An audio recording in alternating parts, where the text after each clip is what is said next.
Everyone. నా పేరు doctor Tejaswi Bodcharla, consultant doctor in Fidicus homeopathy. ఈరోజు మనం ఒక కామన్ టాపిక్ గురించి తెలుసుకుందాం. ఇది ప్రతి మహిళ ఫేస్ చేస్తున్న ప్రాబ్లమే. కానీ బయటికి చెప్పడానికి చాలా బాధపడుతూ ఉంటారు, ఇబ్బంది పడుతూ ఉంటారు. అదేంటంటే ఫైబ్రోఅడినోమా అంటే బ్రెస్ట్ లంప్. బ్రెస్ట్‌లో గడ్డలాగా ఫార్మ్ అవ్వడం ఈ కండిషన్ ఇది. ఇది అసలు ఫైబ్రోఅడినోమా ఇది ఏంటి అసలు ఈ గడ్డ ఫార్మ్ అవ్వడం? ఇది క్యాన్సరస్ గ్రోతా? లేదంటే ఇంకేమైనా ప్రాబ్లమాటిక్‌గా ఉంటుందో ఈరోజు నేను క్లియర్‌గా మొత్తం ఎక్స్‌ప్లెయిన్ చేస్తాను. అసలు ఈ ఫైబ్రోఅడినోమా అంటే బ్రెస్ట్‌లో వచ్చే లంప్. అంటే ఒక గడ్డలాగా ఉంటుంది బ్రెస్ట్‌లో. అంటే ఈ కండిషనే ఫైబ్రోఅడినోమా అంటాం. ఈ బ్రెస్ట్‌లో లంప్ అనేది ఎవరిలో ఎక్కువ వస్తుందంటే మెయిన్‌గా అసలు ఈ ఫైబ్రోఅడినోమా అనేది ఒక నాన్ క్యాన్సరస్ గ్రోత్. అంటే ఎలాంటి క్యాన్సర్‌ని కాజ్ చేయదు. ఎలాంటి క్యాన్సర్ ప్రాబ్లమ్ అనేది ఉండదనమాట. అదే విధంగా ఈ గడ్డ ఫార్మ్ అవ్వడానికి మెయిన్‌గా గ్లాండ్యులర్ సెల్స్ కానీ లేదంటే మజిల్ టిష్యూ కానీ ఫార్మ్ అవుతుంది. ఇలా ఫార్మ్ అవ్వడం వల్ల ఇది సాఫ్ట్‌గా ఉంటుంది. అదే విధంగా ఇది మూవబుల్‌గా కూడా ఉంటుంది. అసలు ఈ ఫైబ్రోఅడినోమా ఎవరిలో ఎక్కువగా వస్తుందంటే మెయిన్‌గా దీనికి చాలా కండిషన్స్ ఉన్నాయి. అందులో మెయిన్‌గా వచ్చేసి హార్మోనల్ ఇంబాలెన్స్. మెయిన్‌గా ఈస్ట్రోజన్ ఎక్సెస్ వల్ల ఈ ఫైబ్రోఅడినోమా పాసిబిలిటీ ఉంటుంది. నెక్స్ట్ పీసీఓఎస్ ఉన్న వారిలో, అదే విధంగా ఫ్యామిలీ టెండెన్సీ అంటాం. అంటే ఫ్యామిలీలో మదర్‌కి కానీ, సిస్టర్‌కి కానీ ఇలా ఏదైనా ఉన్నట్టయితే ఇలాంటి గడ్డ అనేది మీలో కూడా వచ్చే అవకాశం ఎక్కువగా ఉంటుంది. నెక్స్ట్ ఏ ఏజ్ గ్రూప్‌లో ఎక్కువగా వస్తుందంటే అడోలసెంట్ గ్రూప్స్ అంటాం. అంటే ప్యూబర్టీ ఆర్ అడోలసెంట్ అని. అంటే పీరియడ్ స్టార్ట్ అయిన ఫస్ట్ పీరియడ్ నుంచి 35 ఇయర్స్ ఉన్న వాళ్ళ మధ్యలో ఇది కామన్‌గా చూస్తూ ఉంటాం. ఎందుకు ఈ ఏజ్‌లోనే ఎక్కువ చూస్తుంటామంటే ఈ ఏజ్‌లోనే రీప్రొడక్టివ్‌గా యాక్టివ్‌గా ఉంటారు. అదే విధంగా హార్మోన్స్ ఎక్కువ ఫ్లక్చుయేషన్ జరిగే ఏజ్ కూడా ఇదే కాబట్టి ఈ ఏజ్‌లో కామన్‌గా చూస్తూ ఉంటాం ఈ కండిషన్‌ని. మెయిన్‌గా 15-30 ఇయర్స్ మధ్యలో ఈ కండిషన్ కామన్‌గా చూస్తూ ఉంటాం. అసలు మనకిది ఎలా తెలుస్తుందంటే ఇది మెయిన్‌గా ఎలాంటి సింప్టమ్స్‌ని చూపించదు. అంటే ఎలాంటి లక్షణాల్ని చూపించదు. మనకెలా తెలుస్తుంది ఫైబ్రోయిడ్ అనుకున్నట్టంటే బ్రెస్ట్ ఎగ్జామినేషన్ చేసినప్పుడు మనకిది అక్కడ గడ్డగా తగిలినట్టు అనిపిస్తూ ఉంటుంది. అంటే ఎవ్రీ మంత్ ఒకసారి బ్రెస్ట్ ఎగ్జామినేషన్ చేసుకుంటూ ఉండాలి. ఇలా చేసుకోవడం వల్ల అక్కడ లంప్స్ ఏమన్నా ఉన్నాయో మనకు తెలుస్తూ ఉంటుందన్నమాట. ఇలా బ్రెస్ట్ ఎగ్జామినేషన్ చేస్తున్నప్పుడు రబ్ చేస్తున్నప్పుడు మనకి సాఫ్ట్‌గా, హార్డ్‌గా ఒకటి తగులుతుంటుంది. ఆ గడ్డనే ఈ ఫైబ్రోయిడినోమా కండిషన్ అంటాం. ఇది ఎలాంటి పెయిన్ ఉండదు. Painless condition. ఇది పెయిన్‌లెస్. అదే విధంగా ఇది సాఫ్ట్‌గా ఉంటుంది. నెక్స్ట్ ఇది మూవబుల్ కూడా. టచ్ చేసినప్పుడు కదులుతూ ఉంటుంది. స్లిప్ అవుతూ ఉంటుంది. సో పెయిన్‌లెస్ సాఫ్ట్ లంప్‌ని మనం ఫైబ్రోయిడినోమా అంటూ ఉంటాం. ఈ కండిషన్ అనేది మెయిన్‌గా హార్మోనల్ ఇంబాలెన్స్ వల్ల అడోలసెంట్ ఏజ్‌లో ఫ్యామిలీ హిస్టరీ వల్ల ఇది పాసిబిలిటీ ఉంటుంది ఎక్కువగా. ఇలా ఉంటే మనకేమైనా ప్రాబ్లమ్ అవుతుందా అంటే ఇది ప్రాబ్లమాటిక్ గానే మారొచ్చు. ఎందుకంటే ఇది నార్మల్ గా ఉన్నప్పుడు సాఫ్ట్ గా ఉంటుంది. కానీ ఇది కొంచెం చేంజెస్ జరగడం వల్ల ఇది కాల్సిఫికేషన్ జరుగుతుంది. అంటే సాఫ్ట్ గా ఉన్నది కాల్షియం డిపాజిట్ జరగడం వల్ల ఇది హార్డ్ గా మారుతుంది. హార్డ్ గా మారుతున్నప్పుడు పెయిన్ కలిగిస్తూ ఉంటుంది. ఇది హార్డ్ గా మారితే పెయిన్ కాజ్ అవుతుంది. అదే విధంగా నిప్పుల నుంచి డిశ్చార్జ్ అవ్వడం కూడా కామన్ గా ఉంటుంది. ఆ పెయిన్ వల్ల నార్మల్ డైలీ యాక్టివిటీస్ కూడా డిఫరెంట్ గా మారుతాయి. అంటే డిఫికల్టీగా మారుతూ ఉంటాయి. పెయిన్ ఉంటుంది, నిప్పుల్ డిశ్చార్జ్ కూడా ఉంటుంది. సో ఇలాంటి కండిషన్స్ లో ఈ ఫైబ్రోయిడినోమా అనేది ప్రాబ్లమాటిక్ గా ఉంటుంది. అసలు ఇది మనకి ఎలా తెలుసుకోవాలి, ఎలాంటి పరీక్షలు జరిపించుకోవాలంటే ఈ కండిషన్ కి మెయిన్ గా ఒకటి బ్రెస్ట్ ఎగ్జామినేషన్, సెల్ఫ్ ఎగ్జామినేషన్ అంటాం. దాన్ని మనం బ్రెస్ట్ ఎగ్జామినేషన్ అంటూ ఉంటాం.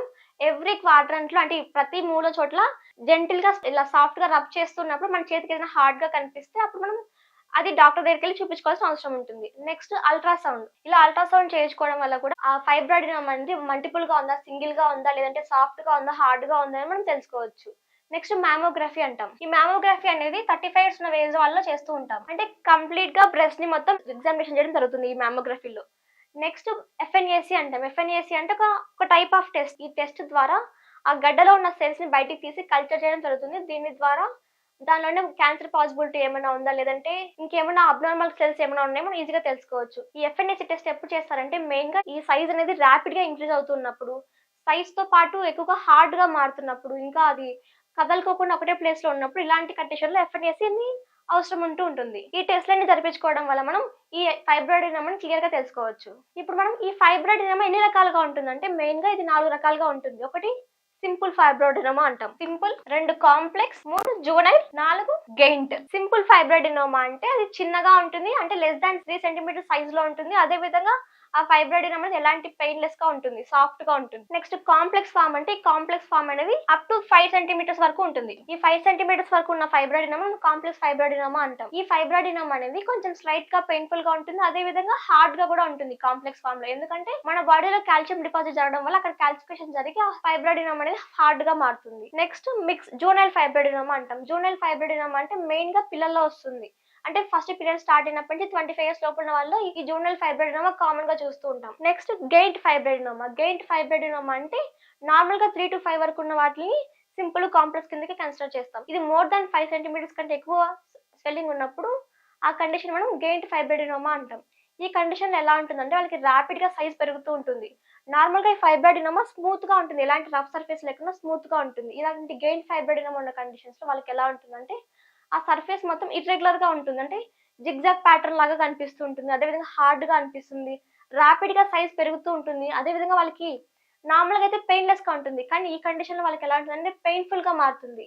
ఇలాంటి కండిషన్స్‌లో మనం ప్రాపర్‌గా ఐడెంటిఫికేషన్ జరిగి ప్రాపర్ ట్రీట్మెంట్ తీసుకోవడం అవసరం.